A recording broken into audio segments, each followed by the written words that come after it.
echoes of the past. I see shadows of people living long, long ago, millions of years ago, thousands of years ago, in recent history. I also feel the forces of the land, the ley lines, powerful energy highways that link important places on Earth and where ancient man built their monuments. So this land is a timeless land. It connects us with our very early ancestors and modern history, and it connects different cultures and different people who lived here and hunted here and fought here. So it's a great connection over time. It forms a wonderful bridge. I mean, think of this mount here, Mount Savannah. This is a bridge in time.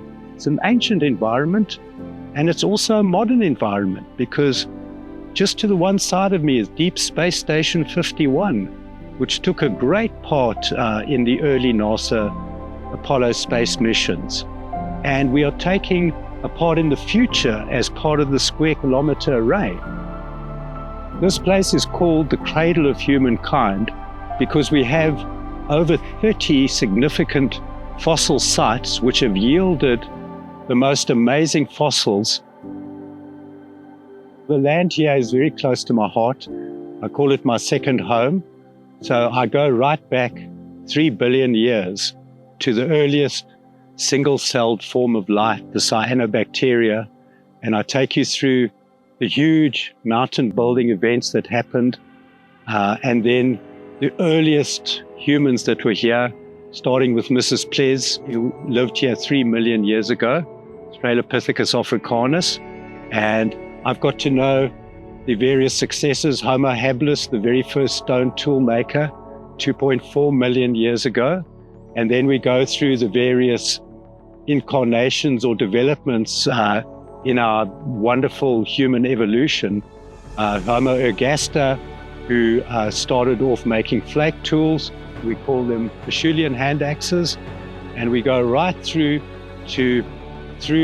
the development of cognitive behavior evidenced by ancient ringing rocks, ancient carved monoliths, and then we go to the end of the late Stone Age, 2,000 years ago, and we have a fantastic array of Bushman rock engravings towards the Michalisberg, and I'm starting to find rock engravings in this area. And of course, this was a very, very important battlefield. The first battle in the guerrilla phase of the Anglo-Boer War on the 11th of July, 1900.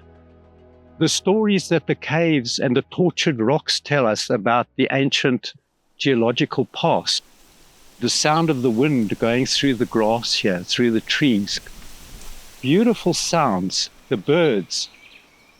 It's actually a matter of listening and absorbing it and appreciating our deep past and our recent past and our wonderful combination of cultures that met together here. So we have this just wonderful, continuous exploration and discovery that's happening in this whole area. And so that's why it's the cradle, because we're still kind of growing up with what we're doing with discovering new fossils and new branches of our ancestors. You know, Homo naledi, for instance, that's a very recent discovery. They were about 300,000 years ago. Tiny little people who lived deep in caves at the Rising Star Cave just down the road here, all part of the cradle, all part of this wonderful voyage of discovery that the whole of humanity is part of. What makes this geological environment very different or unique in the cradle is that we have the unique Rooi-Hoogte formation, which is an unconformity between the Black Reef and the Malmani Dolomites and all sorts of other interesting rocks. And the outcropping here is absolutely superlative. And it's a wonderful opportunity for geologists from around the world, from locally, to come and visit. And so we preserve that and we highlight it because it's very, very important. I walk in the same footsteps as ancient man and battlefield commanders, people fighting for their lives. And it just makes it a living history. It's not a museum. It's a living experience of history and early man, all in one beautiful place. So this area, the Mount Savannah Game Reserve, is very important. It's unique for very different features.